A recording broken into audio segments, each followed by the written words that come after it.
Niki Gus. Ya udah Pilih mawon nggih. Satu aja. Perbedaan akidah kali tauhid. Yang kedua, bagaimana Al-Qur'an menjadi inspirasi dalam kehidupan. Berkesempatan di mondok pesantren, sementara ada di antara kita yang belum merasakan mondok di pesantren, belajar ilmu Al-Qur'an, maka ada beberapa yang mengikuti orang yang berani menafsiri tapi keblinger. Jadi tafsir ayam kambing adalah ulama, atau ada yang khawatir menafsiri sendiri jadi salah. Mohon pencerahan dari Gus Bahar. Bismillahirrahmanirrahim. Alhamdulillah ini terakhir, semangat sekali saya sudah.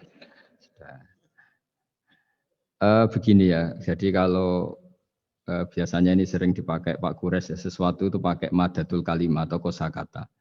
Jadi kalau akoda itu dari ain, kofdal maknanya mengikat. Sehingga kalau kita transaksi disebut apa? Akad. Jadi sesuatu yang mengikat disebut akad. Kata turunannya bisa akidah, sesuatu yang sudah komitmen itu disebut akad atau akidah. Kita berkomitmen iman bahwa Allah satu. Nah satu itu bahasa Arabnya wahid. Terus dari kata wahada wahidu tauhidan, mengesahkan Allah itu disebut apa? Tauhid. Tauhid itu dimulai la syarikalah, bahwa tidak ada kekuatan di luar Allah yang sekuat Allah, disebut tauhid. Jadi akidah dan tauhid itu sama, akidah ya tauhid, tauhid juga akidah. Jadi itu sama. Makanya yang dikatakan Islam itu apa? Yang dikatakan Islam itu adalah al-i'tiqad atau al-aqidah bil janan, akidah tertanam di hati, wa nutqu bil lisan, kemudian akidah itu kita lafadzkan, kita ucapkan, wal amal bil arkan, dan implementasi fisik kita juga seperti itu. Makanya yang dikatakan iman, dikatakan ihsan adalah tadi apa? Akidahnya itu ada bil janan di hati, diucapkan bil lisan, kemudian dipraktekkan bil arkan, yaitu anggota fisik, anggota tubuh kita. Sehingga sujud itu dianggap ibadah paling lengkap karena fisik kita ya tunduk sama Allah dengan kepala di bawah. Kalimatnya juga kalimat tunduk, subhana rabbiyal a'la wa bihamdi.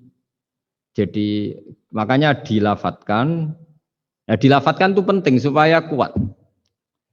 Makanya kita ini menyesali betul ketika ada perdebatan niat itu dilafatkan apa enggak. Itu enggak penting. Sebetulnya semua kita yang NU atau yang ahli sunnah atau siapa saja mengatakan melafatkan niat itu sunat. Jadi tidak mengatakan wajib.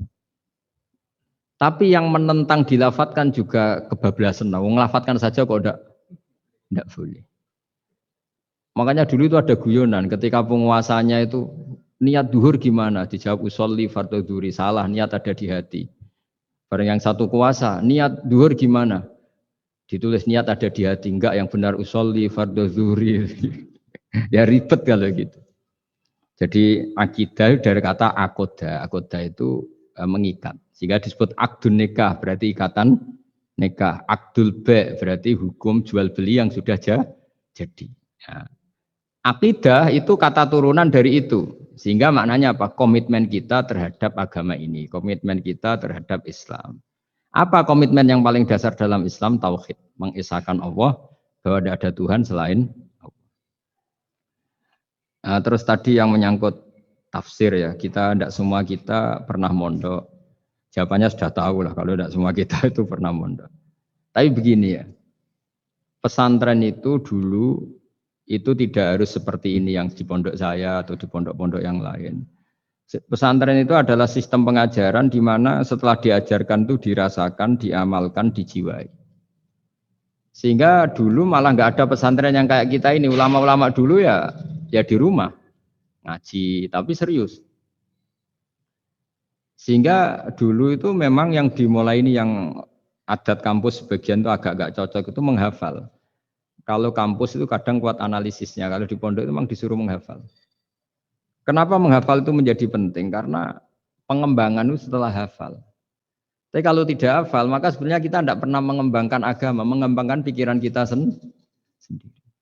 Sehingga kita ini butuh hafal. Meskipun setelah itu ada analisis.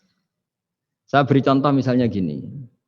Mulai kecil sampai tua, kita ketemu orang yang sangat materialistik. Makan enak itu apa? Sate. Makan enak itu bakso. Makan enak itu pizza. Selalu kita dibentuk fisik. Tapi kalau kita ngaji sama ulama, makan enak itu apa? Ya saat kamu lapar. Maka ulama dulu mengatakan makanan enak itu apa? Idamuhu alju, lauknya adalah lapar. Kalau kamu lapar semua makanan enak. Ini kearifan. Dulu ada ulama yang datang melihat istrinya makan satu piring habis. Hanya satu piring ditanya, kenapa tidak tanduk, sudah kenyang? Alhamdulillah, berarti saya tidak butuh korupsi. Ternyata istri saya hanya makan satu piring kenyang. Kalau makannya 1 ton, baru saya butuh korupsi karena tidak cukup. Begitu juga melihat ngopi. Setiap orang cowok, kalau ngopi itu senang sekali. Bahwa ternyata untuk senang itu tidak harus selingkuh, tidak harus maksiat, tidak harus ke klub atau tempat-tempat yang salah. Jadi ulama dulu itu cara kearifannya itu dijaga oleh hal-hal yang sepele. Ternyata saya ngopi itu bisa senang. Ya berarti senang itu tidak harus maksiat. Gendong anak senangnya bukan main. Melihat anaknya sehat tidur senang. Sehingga ulama dulu mengatakan al-istidzat bil mubahat min qutbiddin. Menikmati hal yang dibolehkan Allah itu qutbuddin. Pokok dari agama ini. Nah, kenapa orang butuh maksiat? Karena nggak bisa nikmati hal-hal seperti ini. Makanya beragama itu harus nyaman. Dengan nyaman ini diharapkan orang tidak butuh nyaman lewat jalur yang tidak benar.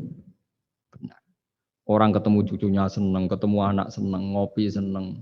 Hal-hal yang taat ya. Apalagi Rasulullah SAW dengan sholat tuh senangnya bukan main. Sampai beliau ngintikan wa qurratu aini fis sholat. Logikanya gampang. Kalau kita jagongan ya ngerumpi sama yang kita cintai senang, apalagi ngerumpi sama Allah Subhanahu wa Ta'ala. Kalau boleh dibahasakan, karena sholat itu artinya kamu muamalah, munajat, jagungan, asik-asikan sama Allah Ta'ala. Rabbana lakal hamdu, engkau mempunyai segala puji yang di langit maupun di bumi, yang memenuhi langit dan bumi. Jadi itu yang harus jadi solusi bangsa ini. Coba misalnya malam-malam macet, andai kan malam-malam banyak yang tahajud kan Jakarta itu tidak macet.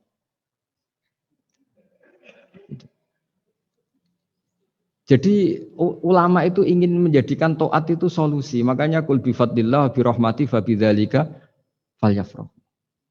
Orang yang sedang tahajud, itu setiap ulama dulu yang tahajud, itu sampai bilang gini, ainal muluk fi hadil ladzah. Enaknya apa jadi raja? Enak ya kita. Sayyidina Ali itu derajatnya tinggi.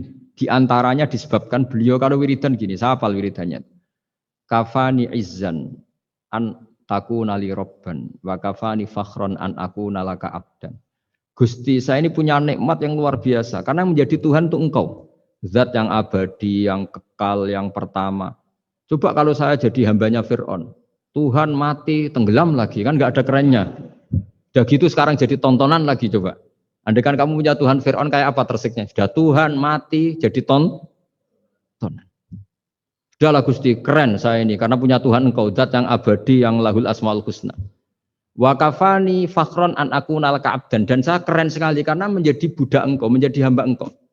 Coba kalau saya jadi hamba sesama manusia, kerennya apa? Podo menusane, podo lemah, podo mati ini harus saling memperbudak. Kerennya apa?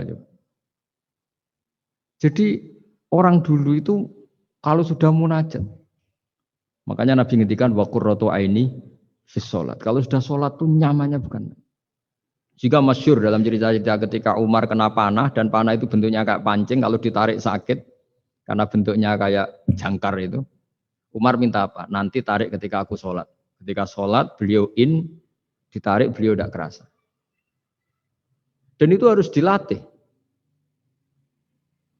Nah, ya tadi. Jadi, Quran saya ulang lagi. Quran itu harus ditafsirkan seperti ini. Kalau tidak, maka orang akan menanyakan. Saya juga pernah ditanya orang yang sebetulnya ya agak kurang ajar, tapi tak anggap bodoh saja lah daripada dianggap kurang ajar.